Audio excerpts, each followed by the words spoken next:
단 5초, 하나이의 인생이 바뀌었습니다. 이 기적 같은 이야기가 궁금하시다면 지금 구독과 좋아요, 알림 설정까지 해주세요. 바로 시작하겠습니다. 도쿄 교육청 대강당에는 200명 이상의 교육 관계자들이 모여 있었다. 연단 위에는 노년의 교수가 서 있었다. 그는 단호하고 분노에 찬 목소리로 외쳤다. 이런 사기극이 어떻게 일본 교육에 침투할 수 있단 말입니까? 순식간에 대강당 안은 술렁였다. 기자들의 카메라 플래시가 번쩍였고 여기저기서 메모하는 소리가 들렸다.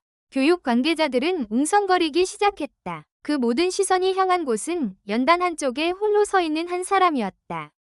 그 사람은 바로 사이토 유키였다. 작은 체구였지만 그는 당당히 연단에 서 있었다.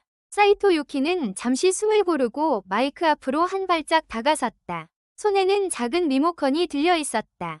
그녀는 리모컨을 눌렀다. 곧 대강당 한쪽 벽면을 가득 채운 대형 스크린에 영상이 재생되기 시작했다. 영상 속에는 10살 난 하루키라는 소년이 등장했다. 소년은 조심스럽게 편지를 읽고 있었다. 어머니, 저는 이제 읽을 수 있어요. 영상 속 하루키는 떨리는 목소리였지만 정확하게 글자를 읽어내고 있었다. 그 장면을 본 대강당 안은 순간적으로 조용해졌다. 모두가 숨을 죽인 채 화면을 바라보았다. 이어지는 영상에서는 하루키가 자신의 이름을 히라가나로 또박또박 써내려가는 장면이 나왔다. 또 다른 장면에서는 작은 소년이 미소를 지으며 간단한 일본어 문장을 읽고 있었다. 짧은 영상이 끝난 후에도 대강당 안은 침묵에 휩싸여 있었다. 아무도 말을 하지 않았다. 사이토 유키는 다시 마이크를 잡았다. 그리고 조용히 말했다. 다카하시 교수님, 지금 보여드린 이 영상이 제가 하는 일의 전부입니다. 일본 아이들에게 외국 문자를 가르치는 것이 아닙니다. 아이들이 읽고, 쓰고, 스스로를 이해할 수 있도록 돕는 것. 그것이 제가 하고 있는 일입니다. 그 순간, 화면은 천천히 암전되었다. 검은 화면 위에 타이틀 문구가 떠올랐다. 한글이 만든 기적 일본을 울린 작은 글자의 힘. 안녕하세요. 저는 사이토 유키입니다. 일본 오사카 시립 특수학교에서 언어장애 아동들을 가르치는 교사입니다. 제 한국 이름은 최유진입니다. 저는 제1교포 3세로 태어났지만 일본에서 자라면서 제 뿌리를 숨기고 살아왔습니다. 일본에서 한국계라는 것은 여전히 쉽지 않은 일이었기 때문입니다. 저는 어린 시절 심각한 난독증을 겪었습니다. 히라가나조차 제대로 읽을 수 없었고 학교에서는 놀림거리가 되었습니다. 선생님들은 제 노력이 부족하다고 생각했지만 저는 매일 밤늦게까지 책을 들여다보며 고군분투했습니다. 그럼에도 불구하고 글자들은 제 눈앞에서 흐릿하게 뒤엉켰습니다. 어느 날 할머니가 저를 조용히 부르셨습니다. 할머니는 낡은 나무 상자에서 오래된 노트를 꺼내어 보여주셨습니다. 그 노트에는 낯선 글자가 적혀 있었습니다. 그것이 바로 한글이었습니다. 할머니는 한 글자씩 조용히 가르쳐 주셨습니다. 기역, 니은, 디귿. 한글은 발음기관의 모양을 본떠 만들었다는 사실을 알게 되었고 저는 쉽게 이해할 수 있었습니다.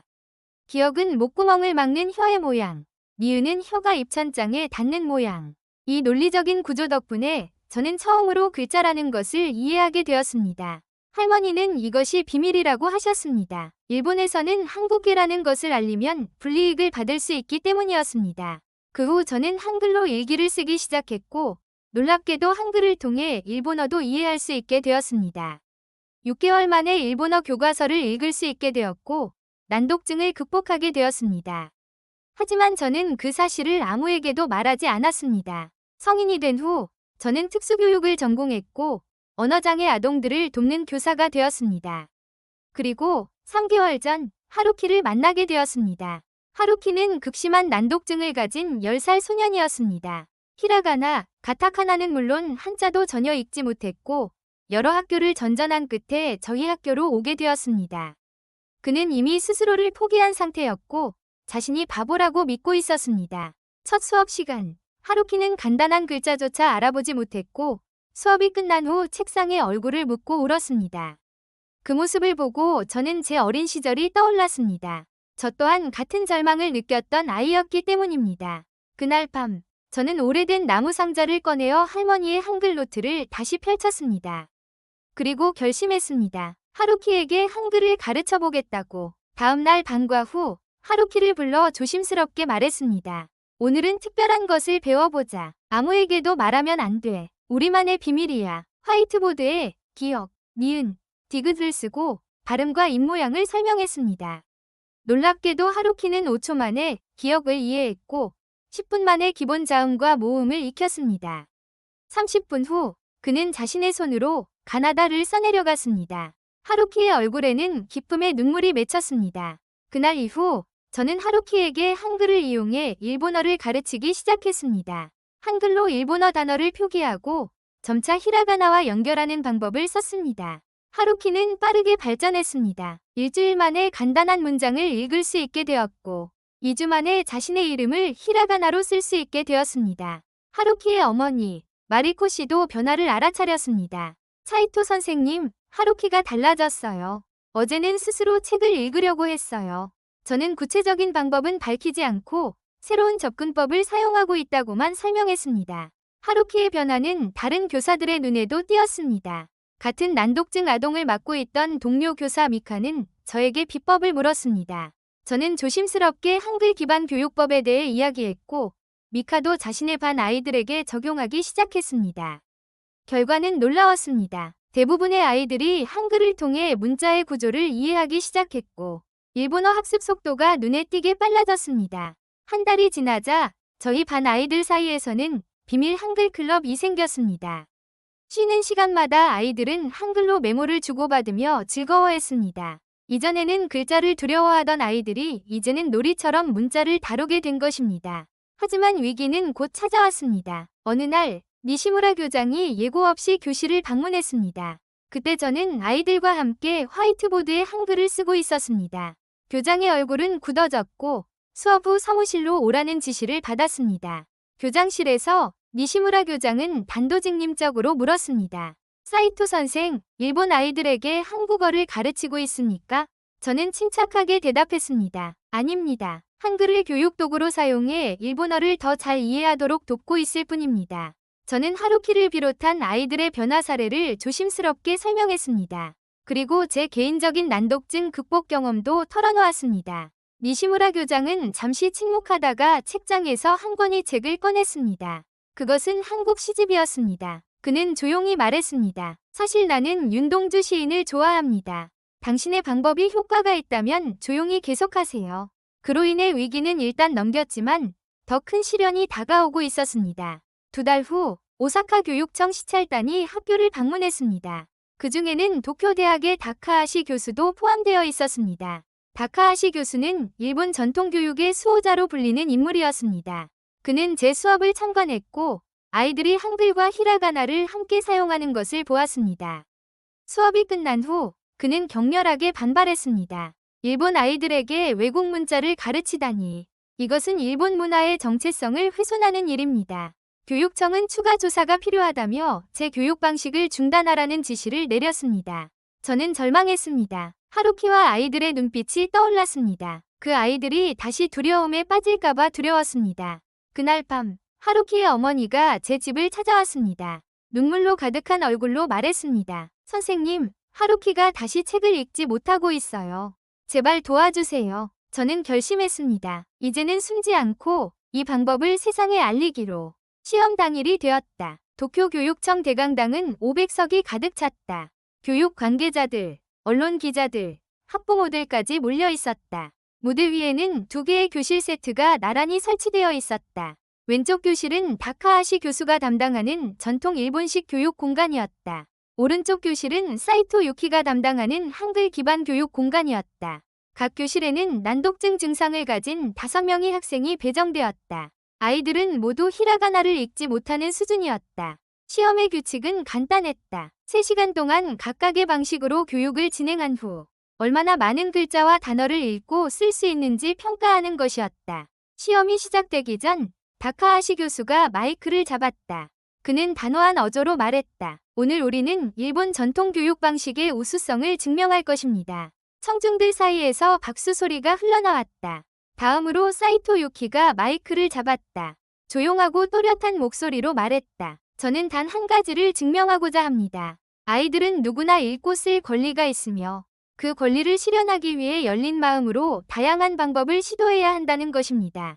시험이 시작되었다. 다카하시 교수는 반복적인 플래시카드 학습법으로 히라가나를 가르치기 시작했다. 하나하나 글자를 보여주고 아이들에게 따라 읽게 했다. 아이들은 글자 하나를 기억하는데 오랜 시간이 걸렸다.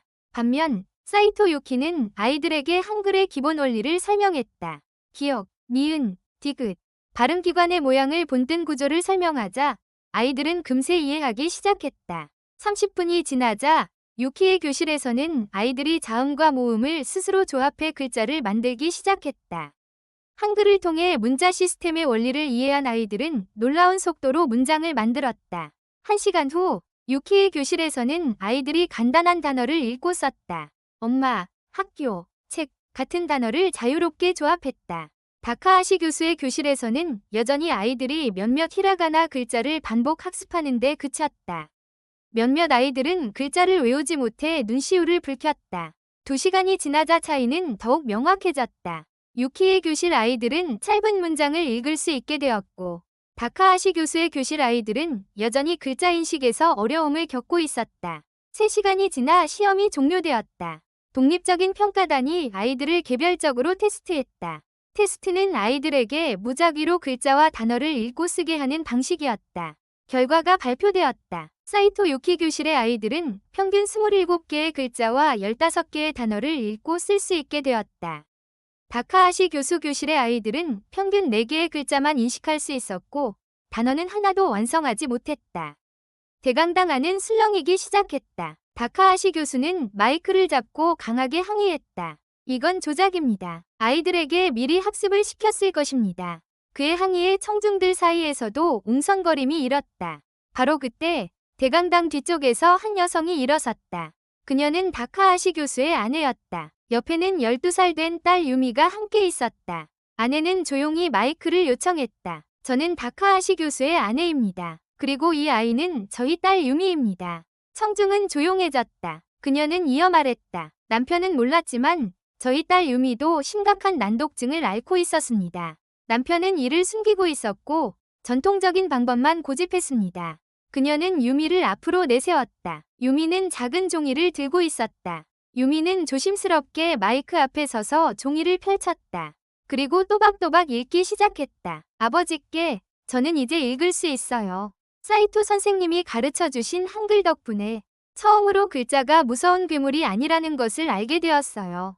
청중은 숨을 죽였다. 유미는 글을 계속 읽었다. 아버지, 저를 사랑하신다면 열린 마음으로 봐주세요. 사랑해요. 유미 올림. 대강당은 정적에 휩싸였다. 다카하시 교수는 충격을 받은 듯한 얼굴로 무대 위로 올라갔다. 그는 유미를 끌어안았다. 마이크를 다시 잡은 다카하시 교수는 떨리는 목소리로 말했다. 오늘 저는 제 딸이 처음으로 쓴 편지를 받았습니다. 12년 동안 기다려온 순간입니다. 저는 사이토 선생님께 공개적으로 사과드립니다. 저의 고집과 편견이 많은 아이들에게 기회를 빼앗을 뻔했습니다. 그 말이 끝나자 대강당 안에서는 자연스럽게 박수가 터져나왔다. 이날의 시험 결과와 유미의 편지는 바로 언론에 보도되었다. 한글이 만든 기적이라는 제목으로 전국에 알려지게 되었다. 사이토 유키의 한글 기반 교육법은 전국적으로 주목을 받기 시작했다. 특수교육 분야에서 다중문자 접근법의 필요성이 공식적으로 논의되기 시작했다. 이날을 기점으로 일본의 특수교육의 변화가 시작되었다. 교육청은 논란에도 불구하고 공식 연구를 시작하기로 결정했다. 특수교육 분야에서 다중문자 접근법의 효과를 검증하고자 별도의 연구팀이 구성되었다. 연구팀은 사이토 유키가 진행했던 수업 기록과 아이들의 학습 데이터, 그리고 시험 결과를 분석했다. 분석 결과, 한글을 도입한 아이들의 문해력 향상 속도는 전통적 방법에 비해 평균 5배 이상 빠른 것으로 나타났다. 특히 난독증 아동의 경우 기존 방식으로는 수개월이 걸리던 글자 인식 과정이 몇 주 만에 이루어졌다. 이에 따라 오사카 교육청은 시범적으로 몇몇 특수학교에 한글 기반 문해 프로그램을 도입하기로 결정했다. 사이토 유키는 새로 설립된 세종학당이라는 교육센터의 초대 소장이 되었다. 세종학당은 난독증 아동을 대상으로 한글을 통해 문자 이해를 돕고 이후 일본어 학습으로 자연스럽게 연결하는 프로그램을 운영했다. 세종학당은 개원 초기부터 전국 각지에서 아이들과 학부모들의 관심을 끌었다. 단순히 난독증 치료뿐 아니라 문자를 두려워하던 아이들에게 새로운 세상을 열어주는 역할을 하였다. 특히 하루키를 비롯해 초기 참여 학생들의 성과는 눈부셨다. 하루키는 1년 만에 초등학교 교과서 수준의 독해 능력을 갖추게 되었고 이후 전국 창문대회에 참가해 대상을 수상했다. 수상식에서 하루키는 짧은 소감을 남겼다. 한글 덕분에 저는 세상을 읽을 수 있게 되었습니다. 하루키의 소감은 많은 사람들의 관심을 모았다. 또한 시험 당시 공개 사과를 했던 다카하시 교수는 이후 자신의 견해를 완전히 바꿨다. 그는 사이토 유키와 함께 동아시아 다문화 교육 연구소를 공동 설립했다. 연구소는 한국어, 일본어, 중국어 등 다양한 문자를 활용해 난독증, 아동들의 문해력을 향상시키는 방법을 연구했다. 다카하시 교수는 직접 한글을 배우기 시작했고 한글의 과학적 구조와 교육적 효과에 대해 학술 논문을 발표했다. 그는 일본 문부과학성의 다문화 교육의 필요성을 제안하는 공식 보고서를 제출하기도 했다. 한편 세종학당은 단순한 특수교육기관을 넘어 다양한 문해 프로그램을 개발했다. 한글 5초 학습법을 응용하여 일반 초등학생을 대상으로 한 문자놀이 프로그램도 운영했다. SNS에서는 한글 5초 배우기 챌린지가 유행처럼 번졌고 일본 청소년들 사이에서 한글에 대한 관심이 급증했다. 세종학당의 성공은 일본 내 다른 지역에도 영향을 미쳤다. 도쿄, 나고야, 삿포로 등지에 세종학당 분교가 세워졌고 다양한 학교와 협력하여 한글 기반 학습법을 시범 운영하게 되었다. 또한 국제학술대회에서도 세종학당 모델이 소개되었다. 미국, 독일, 프랑스, 호주 등의 난독증 연구자들은 한글의 과학적 구조와 교육적 가능성에 대해 주목하기 시작했다. 한국에서는 세종학당의 사례를 소개하는 다큐멘터리가 제작되어 방송되었고 큰 반향을 일으켰다. 사이토 유키는 세종학당 운영과 함께 자신의 뿌리에 대한 고민도 이어갔다. 오랜 시간 동안 숨겨왔던 제1교포 3세라는 정체성을 이제는 자랑스럽게 드러내기로 결심했다. 그는 공식적으로 자신의 이름을 사이토 유키진으로 변경했다. 유키진이라는 이름은 한국 이름 최유진과 일본 이름 사이토 유키를 합친 것이었다. 이후 그는 처음으로 한국을 방문했다. 할머니의 일기장에 적혀있던 고향 마을, 경상북도의 작은 시골 마을을 찾았다.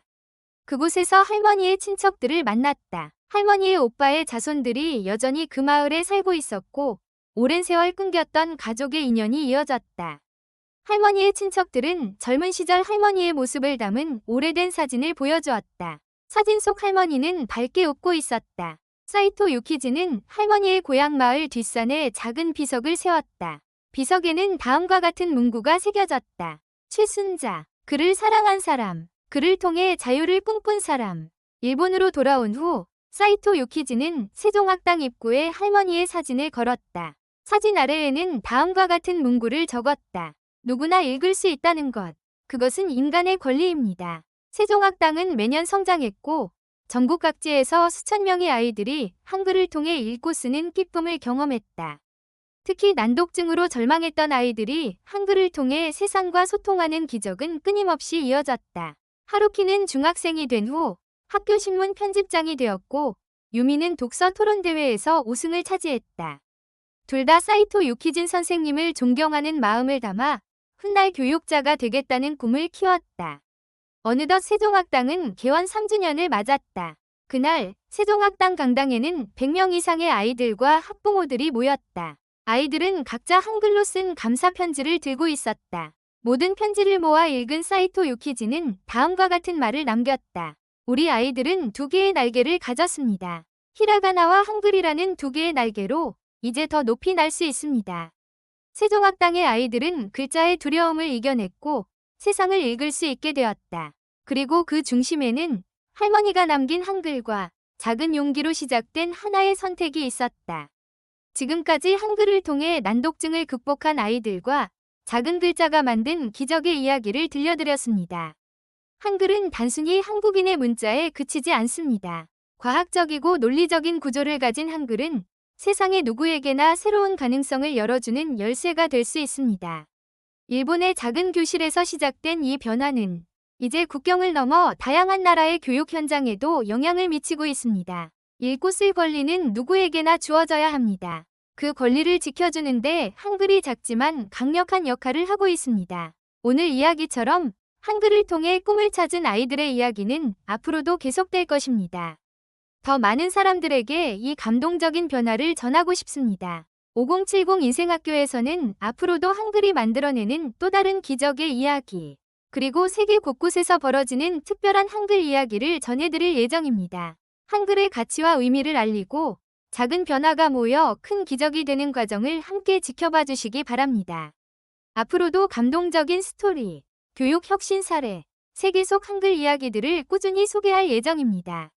이 여정을 함께하고 싶으시다면 지금 바로 구독 버튼을 눌러주세요. 좋아요와 알림 설정을 해주시면 다음 영상이 업로드될 때 가장 먼저 받아보실 수 있습니다. 여러분의 작은 관심이 더 많은 아이들에게 희망을 전할 수 있습니다. 끝까지 시청해주셔서 감사합니다.